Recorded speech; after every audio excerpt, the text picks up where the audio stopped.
This conference will now be recorded.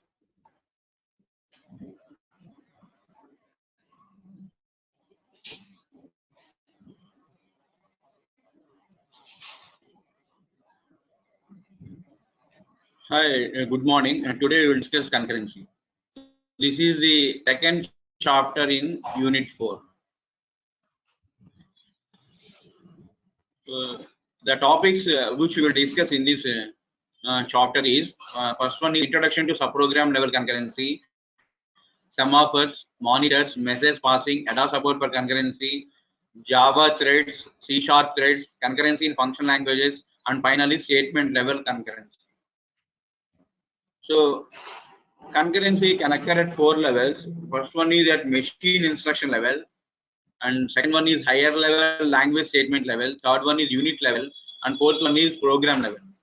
So because there are no language issues in instruction and program level concurrency, they are not discussed here.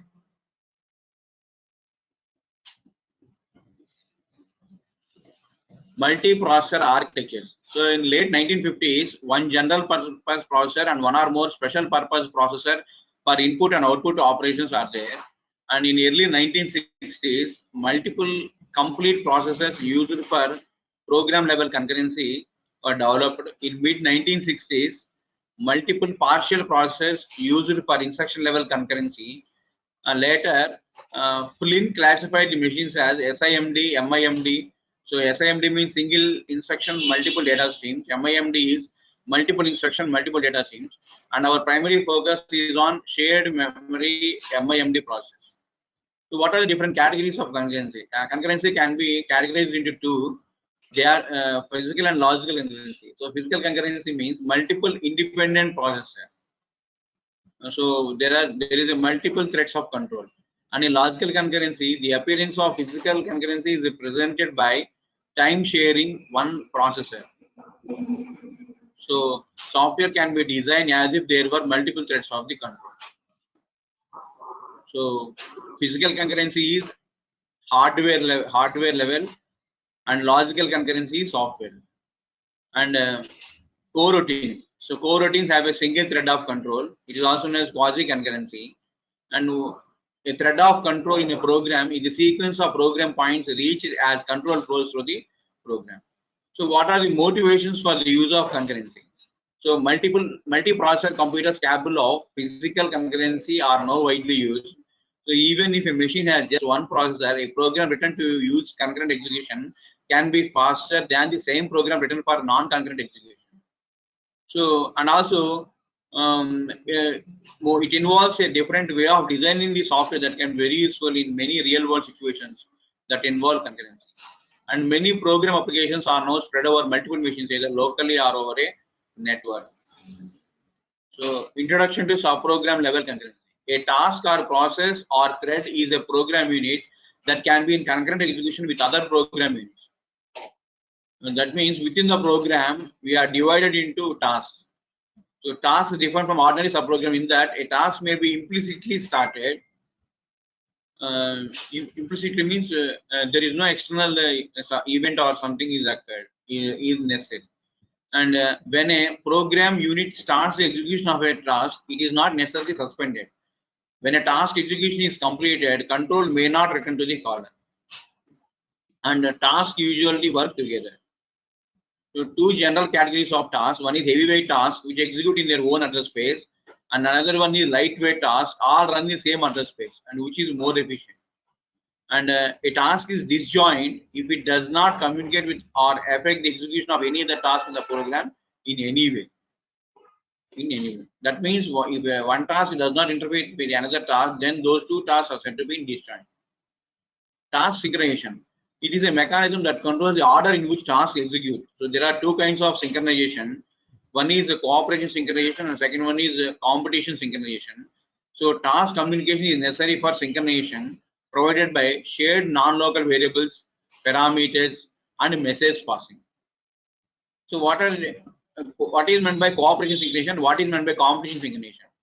Cooperation synchronization means that there are two tasks A and B. Task A must wait for task B to complete some specific activity before task A can continue its operation. Example is producer-consumer problem. It is an example of cooperation synchronization. That means producer produces the items and the consumer waits till the buffer is full, and consumer consumes the item. So producer waits till the buffer is empty. So this is nothing but the cooperation synchronization, the typical producer-consumer problem. Next is competition synchronization. So two or more tasks must use some resource that cannot be simultaneously used. For example, a shared counter. So competition is usually provided by mutually exclusive access. Need for competition synchronization. So there are two tasks. One task performs the increment operator and second task performs the multiplication operator. So if task A, which is the increment operator, is performed first, then it stores the value 4. Otherwise, if task B is performed by, it stores the value 6. That means both should be independently executed without interfering with each other.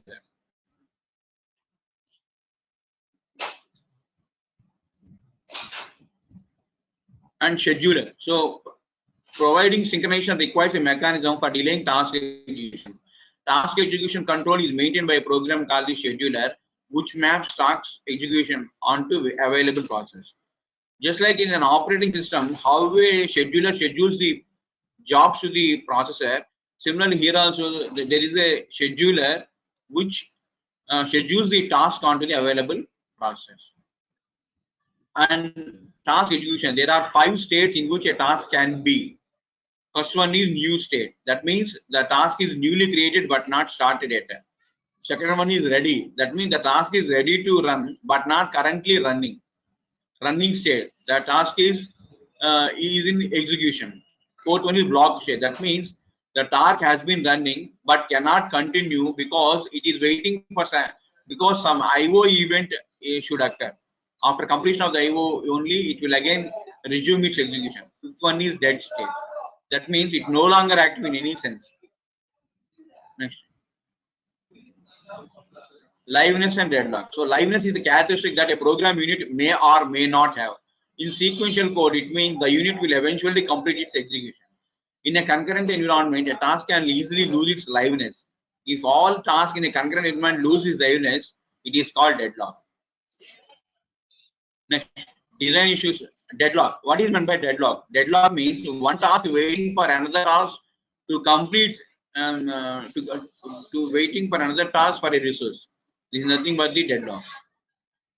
Design issues for concurrency. So competition and cooperation synchronization, controlling the task scheduling, and application influence on task scheduling, and when should tasks start and end their execution, and when the tasks are created.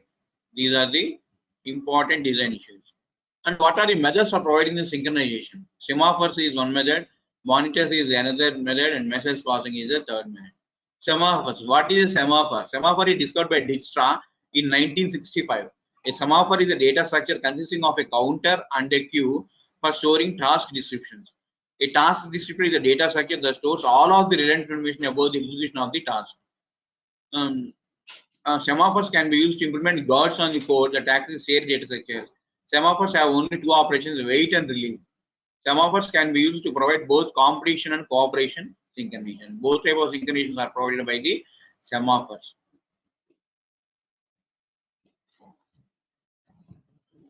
Next, cooperation synchronization with semaphores. Example is a shared buffer. So the buffer is implemented as an ADT abstract data with the operations deposit and fetch as the only ways to access the buffer. And we use 2 semaphores for cooperation: empty spots and full spots. The semaphore counters are used to store the numbers of empty spots and full spots in the buffer. So deposit first must check empty spots to see if there is a room in the buffer. And if there is a room, the counters of empty stock is decremented and the value is inserted. If there is no room, the caller is stored in the queue of the empty spots. When the deposit is finished, it must increment the counter of the full spots. And fetch must first check full spots to see if there is a value. If there is a full spot, the counter of the full spot is decremented and the value is removed. If there are no values in the buffer, the caller must be placed in the queue of the full spots. When the fetch is finished, it increments the counter of the empty spots. The operation of fetch and deploy of semaphores are accomplished using through two semaphores named wait and release. Wait. So what is the wait semaphore? What is its functionality? So if the semaphore's count is greater than 0, then decrement the semaphore's counter. That means we are performing the decrement operation in wait semaphore. Else put the caller in the semaphore's queue and attempt to transfer control to a ready task. If the task ready queue is empty, deadlock occurs. So this is nothing but the wait semaphore. Release semaphore. The release semaphore exactly opposite of the wait semaphore. That means it performs the increment operation.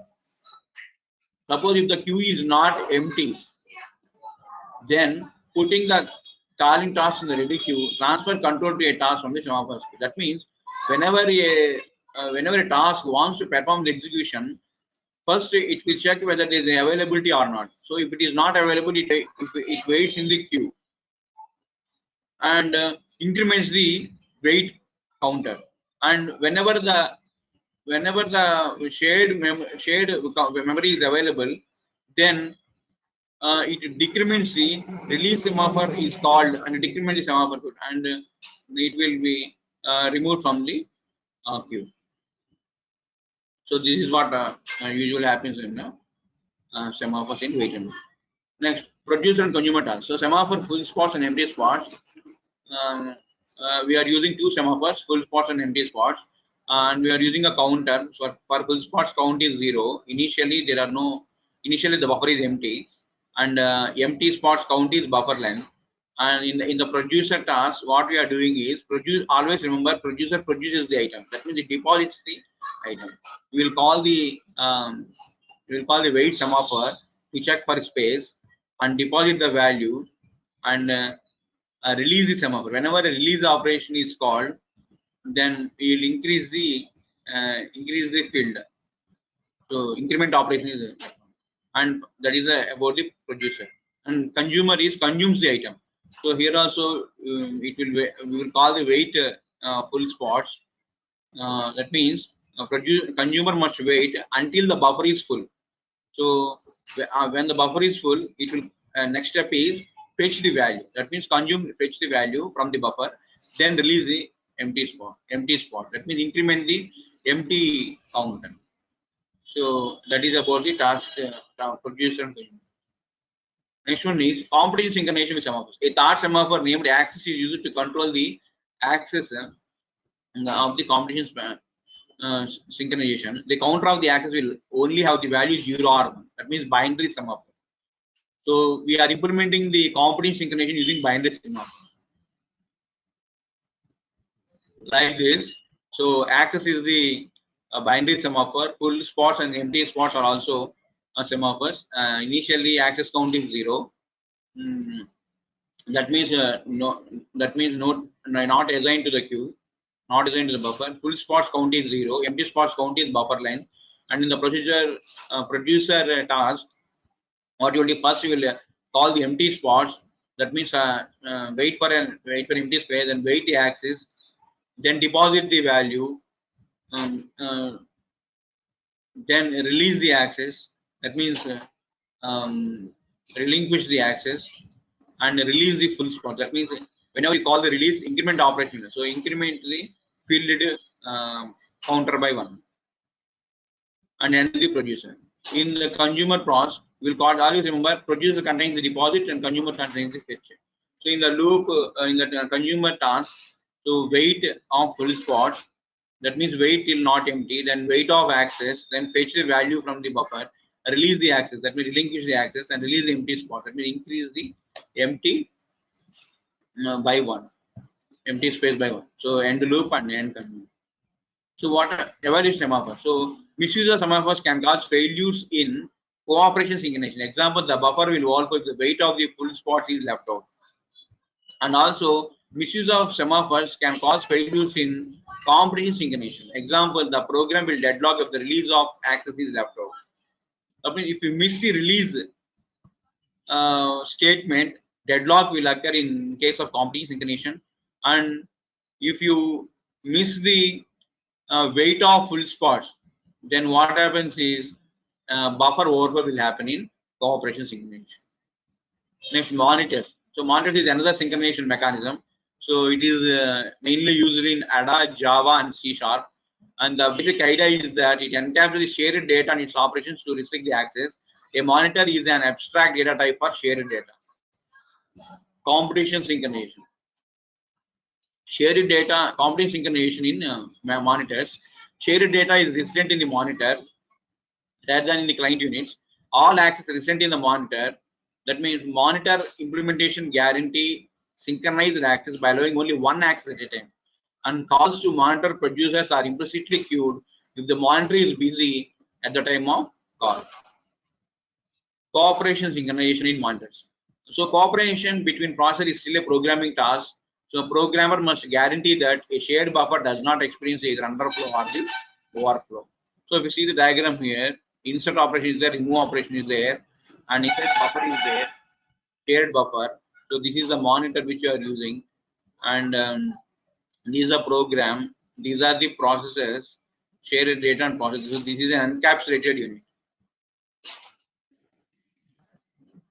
Next, a better way to provide competition synchronization than are semaphores. So, and semaphores can be used to implement monitors, and monitors can be used to implement semaphores. And support for cooperation synchronization is very similar as the semaphores. So it has the same problem. We have seen the cooperation synchronization and competition synchronization. In case of cooperation synchronization, buffer overflow will occur if you miss the statement, whereas in case of competition synchronization, deadlock will occur if you miss the statement. So the same problems will occur here in a monitor passing. Message passing. Message passing is general model for concurrency. It can model both semaphores and monitors. It is not just for competition synchronization. Now, what is central idea? Central idea task communication is like seeing a doctor. Most of the time she waits for you and you wait for her. But when you are both ready, you get together or rendezvous. Or rendezvous. So this is so rendezvous is a concept in task communication.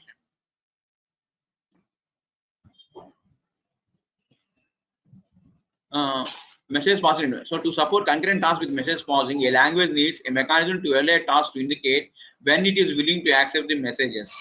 And second thing is, it needs a way to remember who is waiting to have its message accepted and some fair way of choosing the next message. When a sender task message is accepted by a receiver task, the actual message transmission is called rendezvous. So what is rendezvous? When a task message is accepted by the receiver task, the actual message transmission is called a rendezvous. ADA support for concurrency. So the ADA 83 message passing model. So it has ADA have specification and body parts like packages. The spec has the interface, which is the collection of entry points. So which is a collection. So it is like this. So task tag example is entry one item in integer in a task example. And a task body. The body task describes the action that takes place when rendezvous occurs.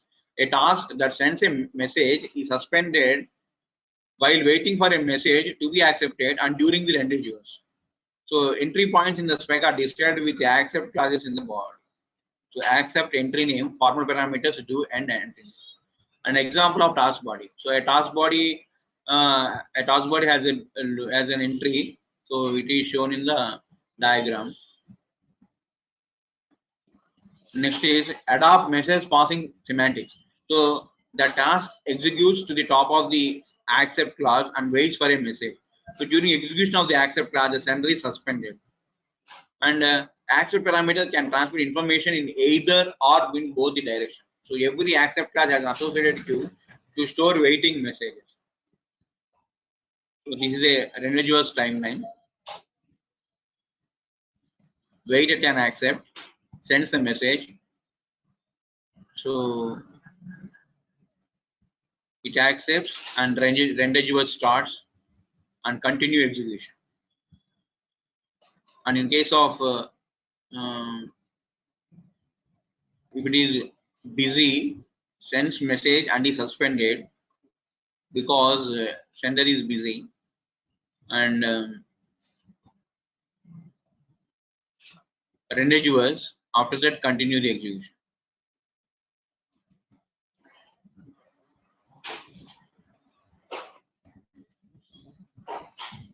So a task that accepts classes but no other code is called a server task.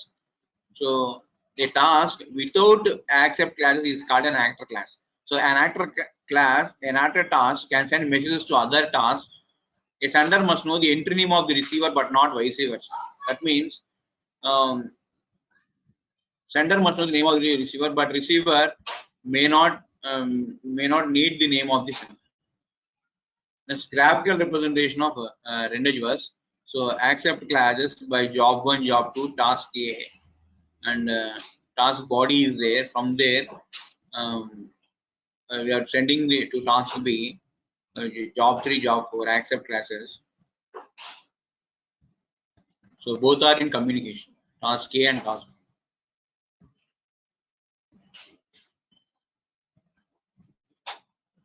Task can have more than one entry point. The specification task has an entry point for each. The task body has an accept class for each entry class placed in a selection, which is in a task with multiple entries. So task body tells the loop, select, accept, drive up, do end drive up, or accept walk up, do end walk up, end select, end loop, end tell. Semantics of task with multiple actions. If exactly one entry queue is non-empty, choose a message from it. If more than one entry queue is non-empty, choose one non-deterministically from which to accept a message. If all are empty, wait. The construct is often called a selective wait. Extended accept class code following the clause but before the next class.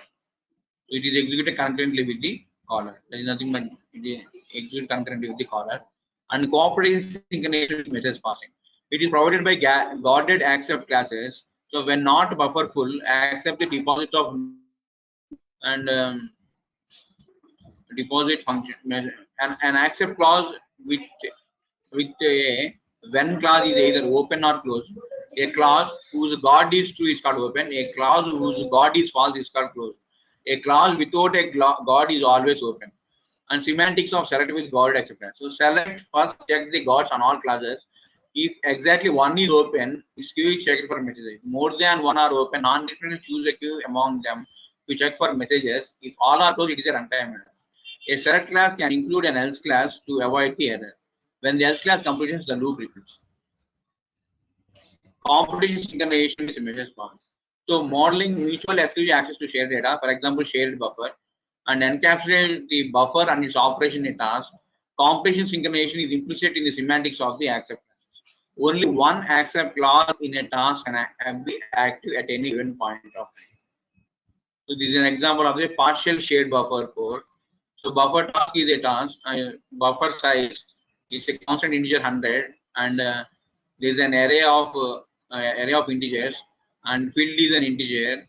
Next in next node also integers in the range of 1 to buffer size. If while field is less than buffer size, what you have to do, deposit will get called, and buffer of next in is item. Next in is next in mod buffer size plus one, field in is field plus one. So this is what happens in case of message passing and shared buffer code. In case of consumer task, exactly reverse. Here we call the deposit function, and here in consumer fetch function will get called. So task consumer task body consumer stored value is integer, and buff task dot fetch of stored value consumer end. So the execution of a task is completed if control has reached the end of its code body. If a task has created no dependent task and is completed, it is terminated. If a task has created dependent task and is completed, it is not terminated until all its dependent tasks are terminated. Terminate class. A terminate class in a select is just a terminate statement. A terminate class is selected when no accept class is open. When a terminate is selected in a task, the task is terminated only when its master and all of it depends on its master is completed or waiting at a terminate. A block or a subprogram is not left until all of its dependent tasks are terminated. Message passing priority. The priority of any task can be set with the pragma priority. Pragma priority static execution. The priority of a task applies to it only when it is in the task ready. And next is concurrency in ADA. In ADA 95 includes ADA 83 features for manager plus 2 new features. One is protected objects and second one is asynchronous communication. These protected objects are more efficient way of implementing the shared data to allow access to shared data structure to be done without rendezvous. Protected objects. A protected object is similar to an abstract data type. Access to protected object is either through message passed to entries as with a task or through protected subprogram. A protected procedure provides mutual exclusive read-write access to protected objects. A protected function provides concurrent read-only access to the protected objects. And message passing model of concurrency is powerful and general. Protected objects are a better way to provide synchronized shared data. In the absence of distributed process, the choice between monitor and task with message passing is somewhat a matter of taste. For distributed systems, message passing is a better model for the concurrency. Java threads. The concurrent unit in Java are methods named run. A run method code can be in concurrent execution with other such methods. The process in which the run methods execute is called a thread. For example, class myThread extends thread, public void run, and a thread myThread equal to new thread mythread dot start. It starts the run is the function used in the Java. The thread class has several methods to control the execution of the threads. First one is yield. Yield method is a request from running threads to voluntarily surrender the processor. The sleep method can be used by the caller of the thread to block the thread. So for blocking the thread, sleep method will be used, and for surrender to and for join is the join method is used to force a thread to delay its execution until the run method of another thread has completed its execution. Until the run method of another thread has completed its execution. So it is delayed. So execution of the thread is delayed until the run method of another thread has completed its execution. And yield is a request from running thread to voluntarily surrender the process. Next, thread priorities. A thread's default priority is same as the thread that created. If main creates a thread, its default priority is non-priority. Threads define two other priority, max priority and min priority. So the priority of a thread can be changed with the methods set priority. Some of competition synchronization with Java threads. A method that includes synchronized modifier disallows any other method from running on the object while it is in execution. For example, public synchronized void deposit, public synchronized interface. The above two methods synchronize which prevents them from interfering with each other. If only a part of a method must be run without interference, it can be synchronized to synchronized statements. For example, synchronized statement or synchronized expression statement. Cooperation synchronization with Java threads. Cooperation synchronization in Java is achieved via wait, notify, and notify all methods. All methods are defined in object, which is the root class in Java. So all objects inherit them. The wait method must be called in a loop. The notify method is called to tell one waiting thread that the event it was waiting had happened. Notify method awakens all of the threads on the object's wait list.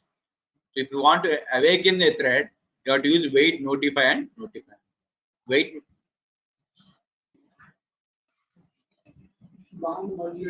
Java's thread execution. So Java support for concurrency is relatively simple but effective. It is not as powerful as Ada task.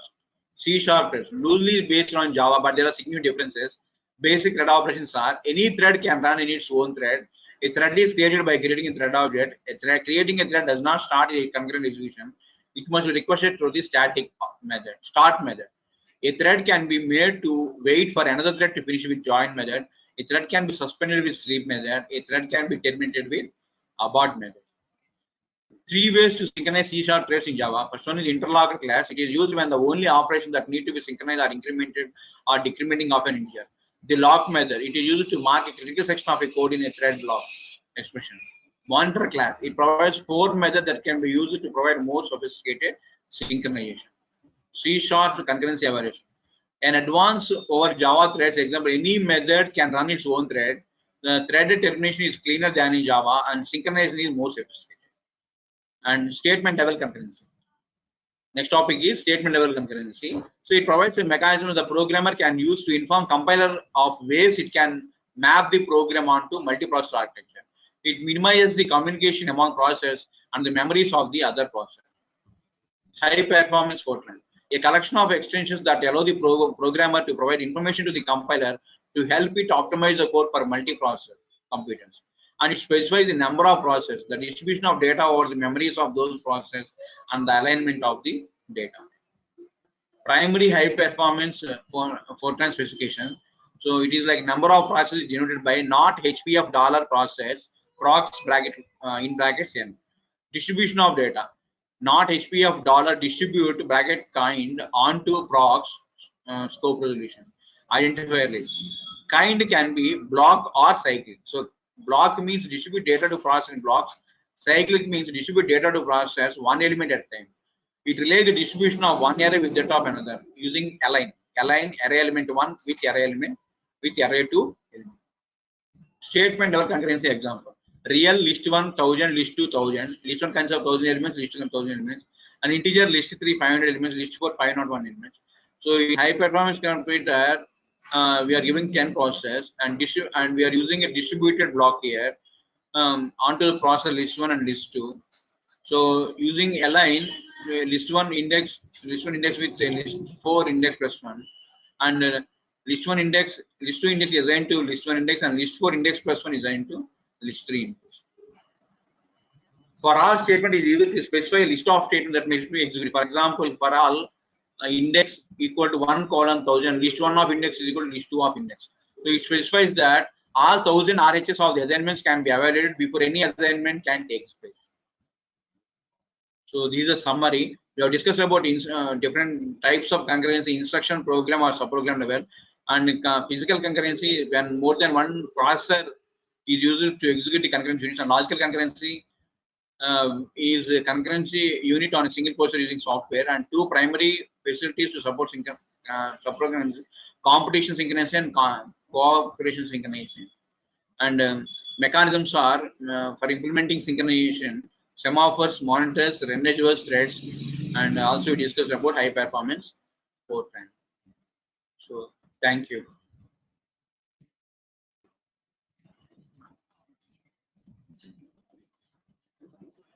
This conference will now be recorded. Hi, good morning. Today we will discuss exception handling and event handling, which is the last thing.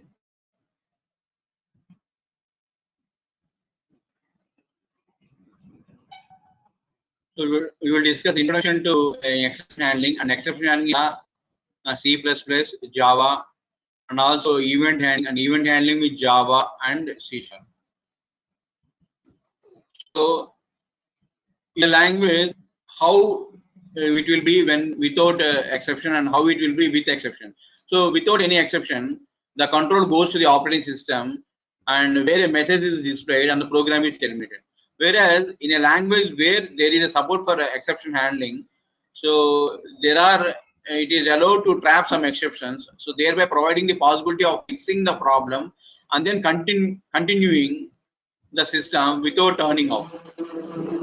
Next, basic concept. Many languages allow programs to trap input or output errors, including end of the files.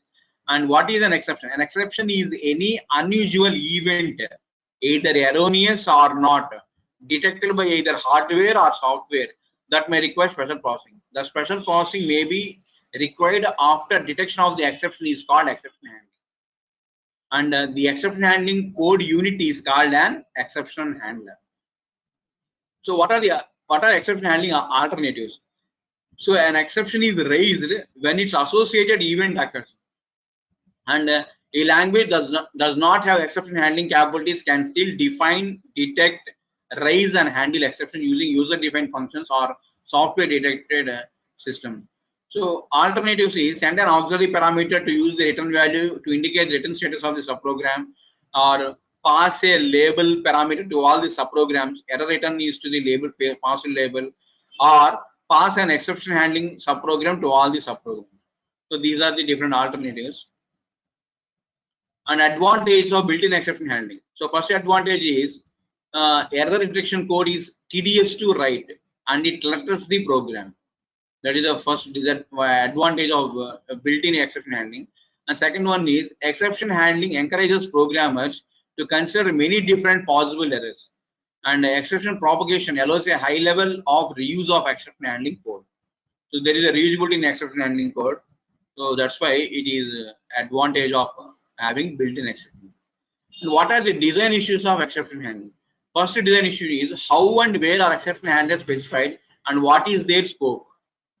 Second one is how is an exception occurrence bound to an exception handler?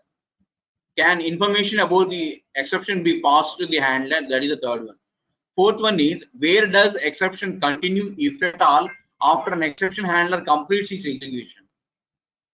That is whether the program continues its execution after the exception handling, or it will resume from where it actually stopped the execution. So that is what. So that is one of the design issue. Is some form of finalization provided, and how are user defined exceptions specified, and should there be default exception handlers for programs that do not provide their own? Can predefined exceptions be explicitly raised? Are hardware detectable errors treated as exceptions that can be handled? Are there any predefined exceptions? How can exception be disabled if at all? These are the few design issues of the exception handling. Very, very important. And exception handling control flow. So if you see the code here, left side code where the program is executing, and right side where the exception handler is handling the exception. First is we are writing the program begin at some statement in the program, exception is right.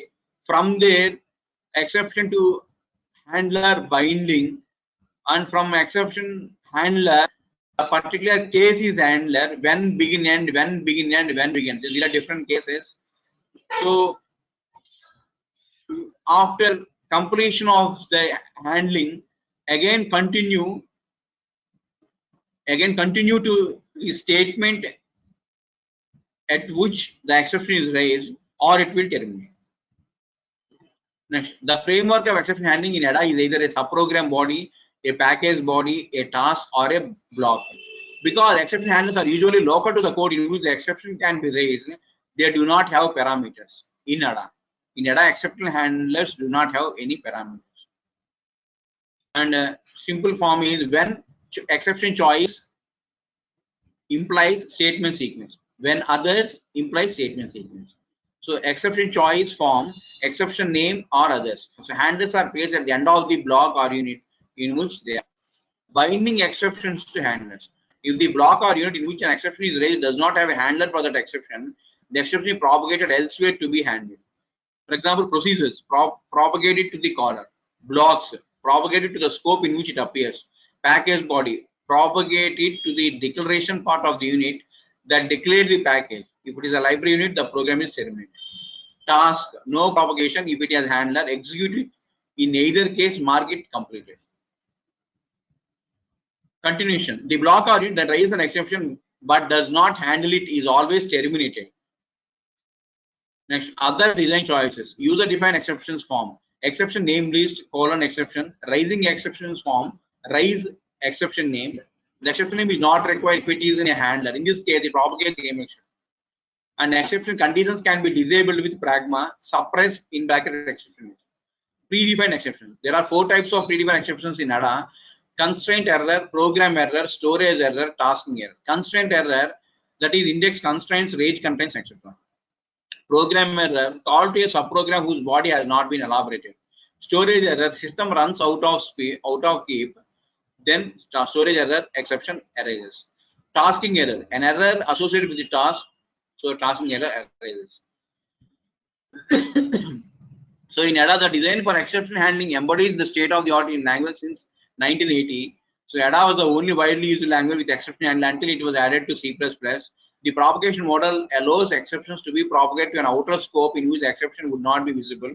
It is not always possible to determine the origin of the propagated exceptions, and exception handling is inadequate for tasks. Next is exception handling in C++. So C++ exception handling is added in 1990. So designs is based on that of CLU, ADA, and ML. Syntax is try catch block. So try contains the code that is expected to raise an exception, and catch contains the exception handling code with formal parameters. And multiple catch blocks exist in C++. One try block, multiple catch block. What catch is the name of all the handlers. It is an overloaded name. So the formal parameter of each must be unique. The formal parameter need not have a variable. It cannot be simply a type name distinguish the handler it is in the other from others. The formal parameter can be used to transfer information to the handler. The formal parameter can be an ellipsis, in which case it handles all exceptions, not an end. Suppose you handle the integer exception, floating point exception, but but don't know about what type of exception occur in your program, just simply give catch three dots. So catch three dots means ellipses. So in this case, it can handle any type of exception which is not written in the code. Exceptions are all raised explicitly by the statement using throw statement. So throw space in bracket expression, it simply throws the exception. The brackets are meta symbols, and a throw without an operand can only appear in a handler. When it appears, it simply raises the exception which is handled elsewhere. The type of expression disambiguates the intended handler. Unhandled expression. An unhandled expression is propagated to the caller of the function in which it is raised. This propagation continues to the main function. If no handler is found, the default handler is called. After a handler completes its execution, control flows to the first statement after the last handler in the sequence of handlers of which it is an element. Other design choices are all exceptions are user defined, exceptions are neither specified nor declared, the default handler, unexpected, simply terminates the program, unexpected can be redefined by the user, and the functions can list the exceptions they may raise, and without a specification, a function can raise any exception. Any exception common in throw class. So it is odd that exceptions are not named and that hardware and system software detectable exceptions cannot be handled. Binding exceptions to handlers through the type of parameter certainly does not promote the readability. And exception handling is Java. Next is exception handling in Java. So based on that of C++, but more in line the OOP philosophy, so all exceptions are objects of the class that are descendants of the throwable class. And the Java library includes two subclass of throwable. One is error and second one is exception. So error class thrown by Java interpreter for events such as heap overflow, and it is never handled by user programs. An exception is a class. User-defined exceptions are usually subclasses of this. It has two predefined symbols: IO exception and runtime exception. Runtime exception examples are array index out of bounds exception, null pointer exception. Java exception handlers. So like those of C++, except every catch requires a named parameter, and all parameters must be descendants of the throwable class. And syntax of try class is exactly that of the C++. So that means there is one try class and more than one catch blocks. And the exceptions are thrown with throw as in C++, but often the throw includes the new operator to create the object as in throw new exception. And binding exceptions to handlers. So binding an exception to a handler is simpler in Java than is in C++. An exception is bound to the first handler with a parameter is the same as thrown object or ancestor of it. So an exception can be handled and rethrown by including a throw in the handler. A handler could also throw a different exception. So if no handler is found in the try construct, the search is continued in the nearest and closing try construct. If no handler is found in the method, the exception is propagated to the method caller. If no handler is found in the main, the program is terminated. To ensure that all exceptions are caught, a handler can be included in a try construct that catches all exceptions. Simply use an exception class parameters. Checked and unchecked exceptions. This is very important point in Java. Java throws class is quite different from the throw class of C++. Exceptions of class error and runtime exception and all of their descendants are called unchecked exceptions. Unchecked exceptions. And all other exceptions are called checked exceptions. Checked exceptions that may be thrown by a method must be either listed in the throws class or handled in the method. Other design choices. A method cannot declare more exceptions in its throws class than the method it overrides. A method that calls a method that lists a particular checked exception in its throw class has three alternatives for dealing with that exception. First one is catch and handle the exception. Catch the exception and throw an exception that is listed in its own throw class and declare in its throw class and do not handle it. Finally class. It can appear at the end of any try construct. So its form is finally and finally block. So purpose is to specify the code that is to be executed regardless of what happens in the try construct. So the final block is always executed whether there is an exception in it or not. So a try construct with a finally class can be used outside exception handling. So even without the catch, you can use the finally also outside of the exception. Assertion statements in the program declaring a Boolean expression regarding the current state of the completion. When evaluated true, nothing will happen, and when evaluated false, an assertion error exception is found. It can be disabled during runtime without program modification or recompilation. There are two forms: exit condition colon exception. Next, the type of exceptions makes more sense than in case of C++. The throws class is better than that of C++, and the finally clause is often useful. The Java interpreter throws a variety of exceptions that can be handled by the user code. Next is event handling. What is an event? An event is a notification that something specific has occurred, such as mouse click on a graphical button. The event handler is a segment of code that is executed in response to an event. Java Swing GUI components. So text box is an object of JText field. Radio box is an object of class JRadioButton. Applets display is a frame, a multi-layer structure. Content pane is one layer where applets put output. GUI components can be placed in a frame, and layout manager objects are used to control the placement of the components. Java event model. User interaction with GUI components create events that can be caught by event handlers called event listeners. An event generator tells a listener of an event by sending a message. An interface is used to make event handling methods conform to standard protocol. A class that implements a listener must implement an interface for the listener. One class Java event model. In one class of events is item event, which is associated with the event of clicking a checkbox, a radio button, or a list item. The item listener interface prescribes a method, item state change, which is a handler for item event. The listener is created with the add item listener. And event handling in C#. Event handling in C# is similar to that in Java. .NET has two approaches: Windows Forms and Windows Presence Foundation. And only Windows Forms will be covered in here. And an application subclass is the form predefined class, which is present in system.windows.forms. There is no need to create a frame or panel in which to place the GUI components. Label objects are used to place text in the windows. Radio buttons are objects of the radio button class. Components are positioned by assigning a new point object to the location of the component. For example, private radio button plain equal new radio button. Plain dot location equal new point 100 comma 300. X and Y coordinates of the point.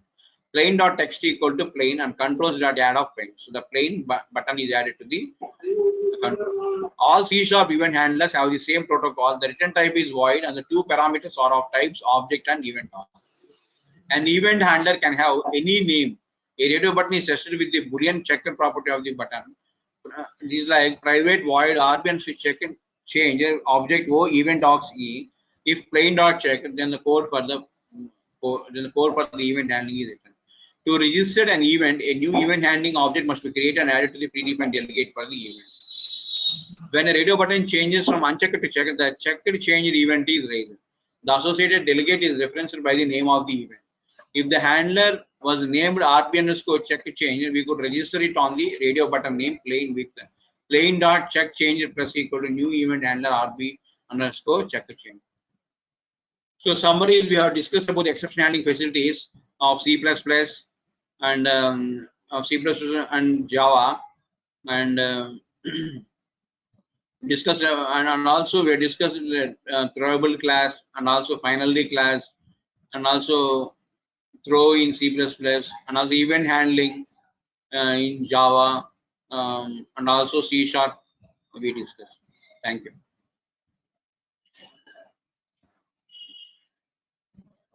This conference will now be recorded.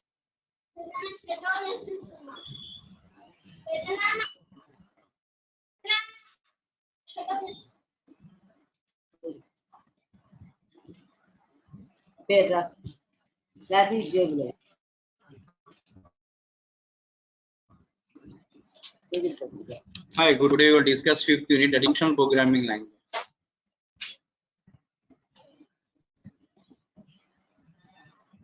So the topics which we will discuss in functional programming language. First one is mathematical functions and fundamentals of functional programming languages. And first functional programming language Lisp, introduction to schema and common Lisp, ML, Haskell, F#, support for primary programming in primary interpreted languages and comparison of functional interpreted languages. So first one is what is the design of introduction? That is, design of imperative languages is directly based on von Neumann architecture. Von Neumann, there are two types of architecture: von Neumann architecture and Harvard architecture. In case of Harvard architecture, there is a shared memory for data on the code, whereas in the Von Neumann there is separate memory for the code as well as the data. And the design of function language is based on mathematical functions in function languages, and and it is unconcerned with the architecture of the machines in which it runs. Mathematical functions. A mathematical function is a mapping of members of one set called the domain to another set called range. And lambda expressions specify the parameters and the mapping of a function in the following form. Lambda of x is x into x into x. That means nameless function. Lambda means nameless. There is no name to the function. So for the function cube of x equal to x into x into x. So the name of the function here is cube, but in the previous case there is no name. So lambda expression describes nameless functions. Lambda expressions are applied to parameters by replacing the parameters after the expression. So lambda of x into x into x of 2. So x is instantiated to 2 and the value of 8 is obtained. Functional form. The high order function or functional form is one that takes either functions as parameters or yields a functions as its result, or both. So input is a function, output is a function. We call such functions as a higher order function. And a function form that takes two functional parameters and it's a function whose value the first actual parameter function applied to the application of the second form, h equal to f circle g, where h of x is f of g of x, and for f of x equal to x plus 2 and g of x equal to 3 into x, h equal to f circle g yields 3 into x plus 2. Apply to all. A functional form that takes a single function as a parameter and yields a list of values obtained by applying the given function to each element of a list of parameters. The form is alpha. For h of x, x into x, alpha of h of 2, 3, 4 yields 4, 9 and 16, because we are applying each element 2, 3, 4 all at once to the function h of x. So this is nothing but the apply to all function. Fundamentals of function programming language. The objective of the design of a function programming language is to mimic mathematical functions to the greatest extent possible. The basic process of operation is fundamentally different in a function programming language than in imperative. In imperative, operations are done and the results are stored in variables for later use. And management of variables is a constant concern and source of complexity for imperative languages. In an FPL, variables are not necessary as in the case of mathematics. And differential transparency. In an FPL, the evaluation of a function always produces the same result given in the same parameters. List for data types and structures. So data object types, two types, atoms and lists. So list form parenthesized corrections of sublists and or atoms. So in brackets AB, in brackets CD. So A, B, E and atom. CD is a list. Originally list was a typeless language. Lists are stored internally as a single list. List interpretation. Lambda notation is used to specify functions and function definition. Function applications and data have the same fun. If the list ABC is interpreted as data, it is simply a list of 3 atoms ABC. If it is interpreted as a function application, it means that function named A is applied to 2 parameters B and C. The list first interpreter appears only as a demonstration of the universality of the computational capabilities of the notation. Origins of schema. At mid-1970s, a dialect of Lisp deemed to be a clean, more modern and simpler version than the contemporary dialects of Lisp. It uses only static scoping and functions are first-class entities. So they can be the values of expression and elements of the list. They can be assigned to variables, passed as parameters, and written from the function. That is what a first-class entity means. A first-class entity is an entity where we can assign variables to functions, pass the functions as a parameter, and returns functions from the function. Okay. Next, schema interpreter. In interactive mode, the schema interpreter is an infinite read, evaluate, print loop (REPL). This form of interpreter is also used by Python and Ruby. Expressions are interpreted by the function eval. Literals evaluate themselves. So primitive function evaluation. Parameters are evaluated in no particular order. The value of the parameters are substituted into the function body. The function body is evaluated. The value of the last expression in the body is the value of the function. Primitive arithmetic operations: plus, minus, into, divided by, abs, sqrt, remainder, min, max. For example, plus 5 to yield 7. Lambda expressions. Form is based on lambda notation. lambda bracket x star xx. So x is called a bound variable. Lambda expressions can be applied to parameters. For example, lambda of x of star xx in bracket 7 yields 49. Lambda expressions can have any number of parameters. So lambda of abx nothing but plus star axx star bx. That means ax square plus bx. So lambda of abx is nothing but ax square plus bx.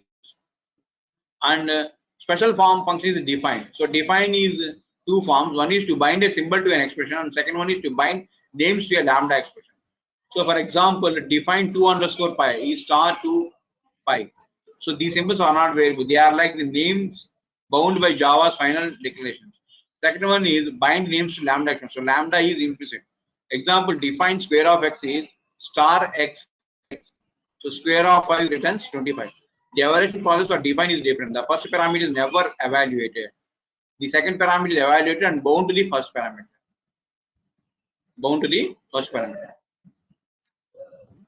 Output function usually not needed because the interpreter always displays the result of a function evaluated at the top level.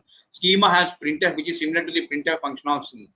And explicit input and output are not part of the pure functional programming model because input operations change the state of the program and output operations are side effects. Next, hash t or hash t is true and hash f or small hash f is false. Sometimes bracket is used for false.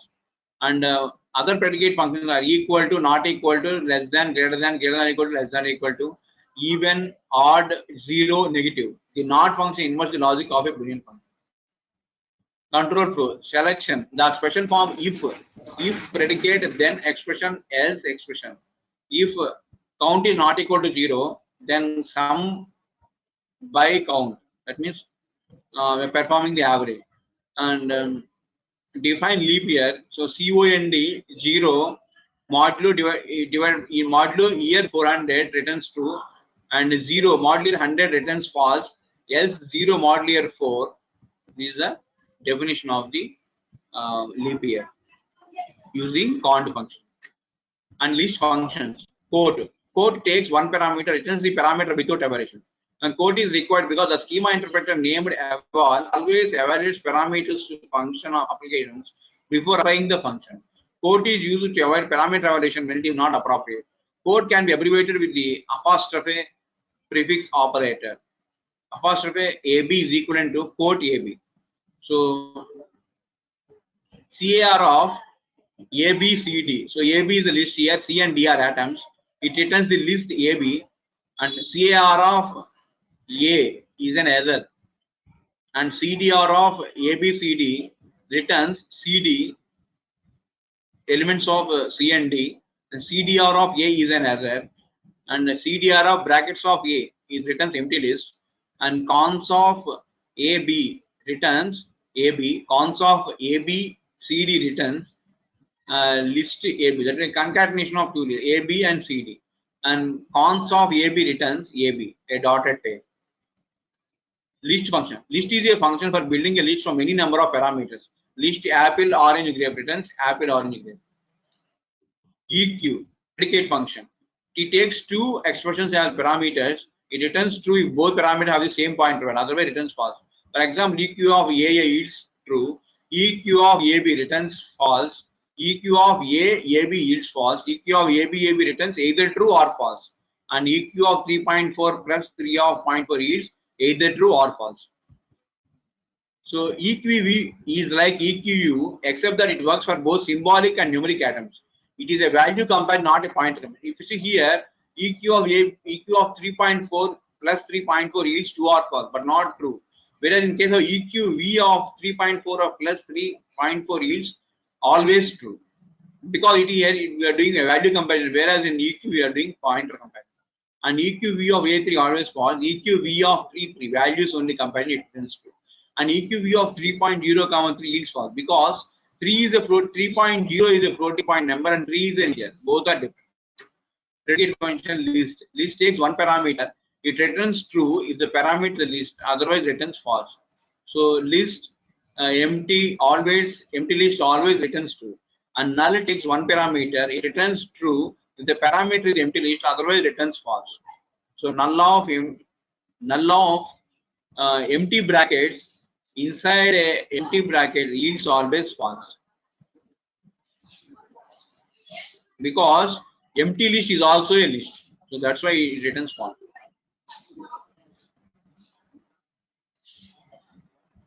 Member takes an atom and simple list, returns true if the atom is in the list, returns false otherwise. So this is the function for the member ATM A list.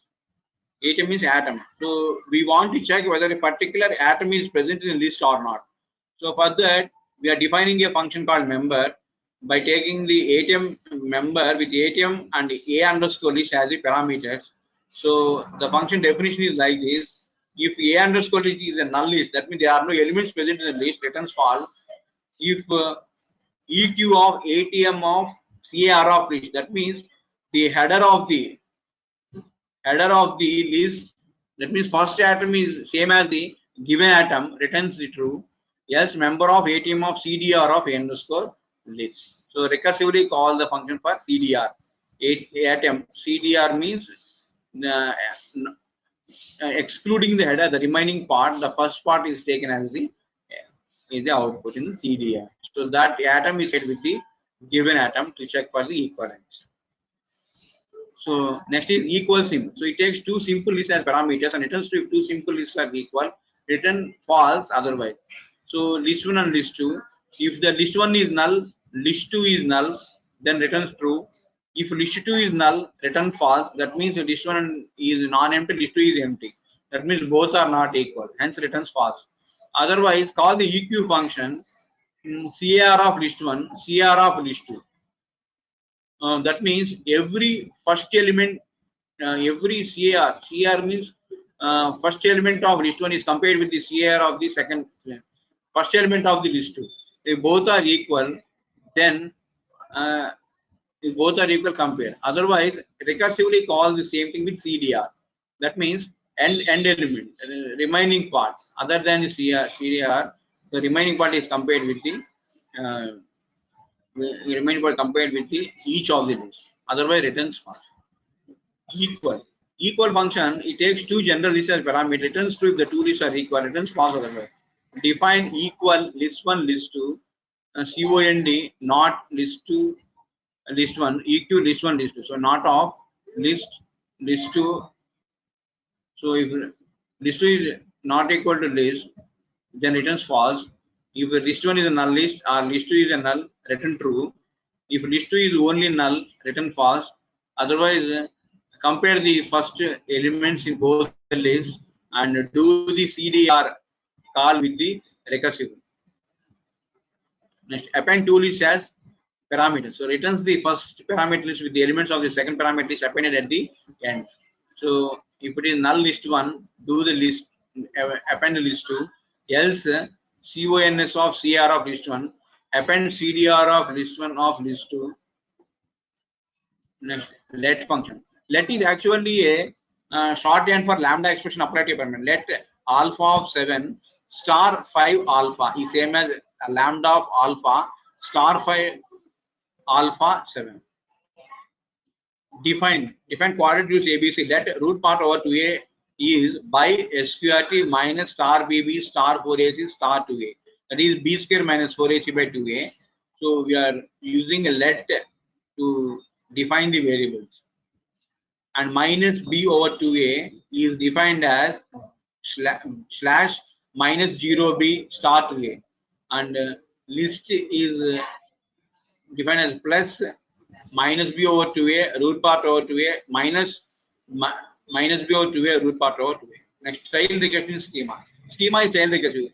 If its recursive call is the last operation in the function. A tail recursive function can be automatically converted by the compiler to use iteration, making it faster.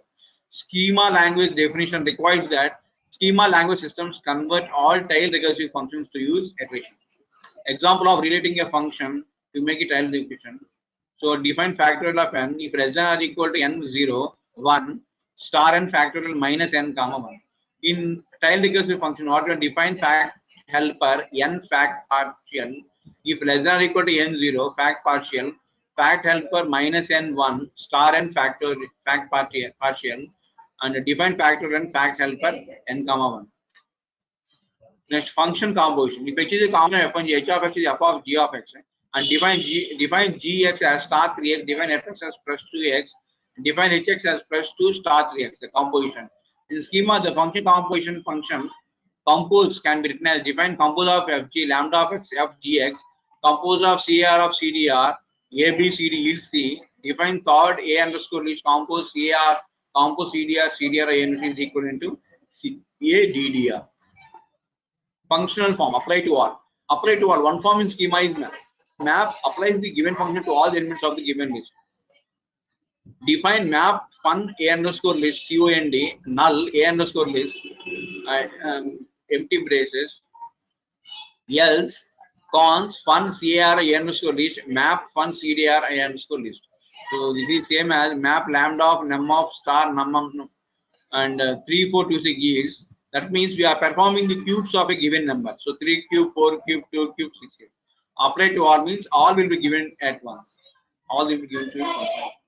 Function that build the code. It is possible in schema to define a function that builds schema code and request its interpretation. This is possible because the interpreter is a user available function aware. Adding a list of numbers. Define adder a underscore list cond null a underscore is 0 else eval cons plus a underscore. The parameter is a list of numbers to be added. Adder inserts a plus operator and evaluates the resulting list.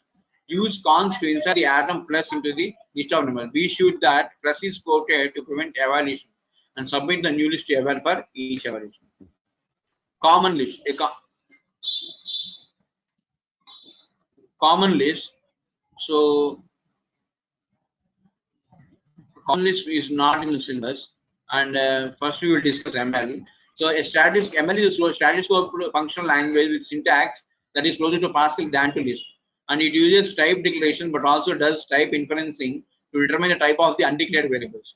It is also strongly striped, whereas schema is essentially typeless and has no type coercions.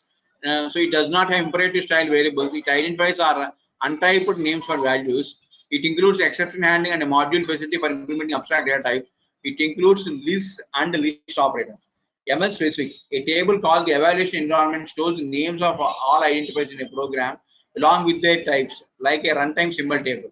And function declaration form is fun name in brackets formal parameters equal to expression. Example fun cube of x colon int equal to x into x into x. The type could be attached to return values as in fun cube of x is colon int equal to x into x into x with no type specified to default to int. And the user defined overloaded functions are not allowed. So if you wanted a Q function for real parameters, it would need to have a different name. ML selection. If expression, then expression, else expression, where the first expression must evaluate to a Boolean value. And pattern matching is used to allow a function to operate at different parameter forms. Fun factor of 0 equal to 1, factor of 1 equal to 1, factor of n colon int equal to n into factor of n minus 1. ML specifics. List, literal lists are specified in brackets 357. Empty is the empty list. Cons is the binary prefix operator, comma, and scope resolution 4 scope from 35 which evaluate to 4357. And the CR is unity operator HD and CDR is unity operator TL. Fun of length of empty is equal to 0 or length of H scope resolution T is equal to 1 plus length of T. And fun of append of list comma list 2 equal to list 2 or append of H scope resolution T comma list 2 equal to H scope resolution append of T comma list 2. MS specific. The val statement binds a name to a value, similar to define in schema. Val distance equal to time into speed. As is the case with define, val is nothing like an assignment statement in imperative language. If there are two val statements for the same identifier, the first is hidden by the second. Val statements are often used in let construct. For example, let val radius equal to 2.7, val pi equal to 3.14159. In pi star radius n. Filter, a high order filtering function for lists. It takes a predicate function as its parameter, often in the form of a lambda expression. Lambda expressions are defined like functions except with the reserved function fn. Filter fn of x implies x less than 100, 25, 1, 7, 11, 50, 100. It will return the list from the list 25, 1, comma 50. Map. A higher order function that takes a single parameter a function, applies the parameter function to each element of a list and returns a list of results. Fun cube x equal to x into x into x, val cube list equal to map of cube. val new list equal to cube list of 1 comma 3 comma 5. This sets new list to 1 comma 27 comma 125. Alternatively, we can use val new list equal to map of fn of x implies x into x into x of 135. Function composition, use the unary operator circle val h equal to g circle f. Curving, member function actually take just one parameter. If more are given, it considers the parameters as tuple. The process of curving replaces the function with more than one parameter with a function with one parameter that returns a function that takes the other parameters of the original function. An ML function that takes more than one parameter can be defined in curved form by leaving out the commas in the parameter. Fun add a b equal to a plus b. A function with one parameter a returns a function that takes b as the parameter. Call add 3 space 5. Partial evaluation. Curried function can be used to create new functions by partial evaluation. Partial evaluation means that the function is evaluated with the actual parameters for one or more of the leftmost actual parameter. Fun add 5 of x, add 5 space x. Take the actual parameter of 5 and evaluate the add function with 5 as the value of the first parameter. Returns a function that adds 5 to its single parameter. Val num equal to add 5 10 sets num to 50. And Haskell is not in the syllabus. If you want, you can go through the slides.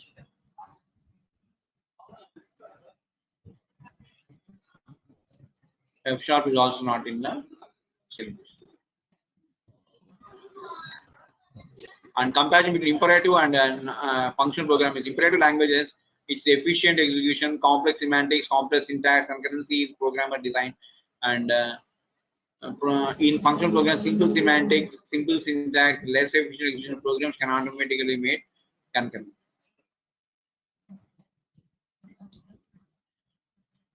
And few languages, imperative languages also have support for function programming languages.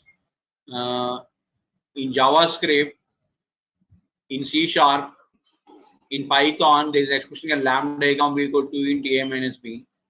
And in Python, map lambda of x equal to x double star 3 2 4 6 8 returns 8 64 265 12. Python also supports partial function applications from operator import add 5 equal to partial of add comma 5. This is the first line imports add as a function. And Ruby blocks, and a block can be converted to subprogram object with lambda times equal lambda of a b a star b. Use x equal times dot 3 comma sets x to 12. And times can be carried with times of 5 equal to times dot carry dot 5. So use x5 equal times 5 dot 3, which says x5 to 15. So this is about the functional programming languages. Thank you.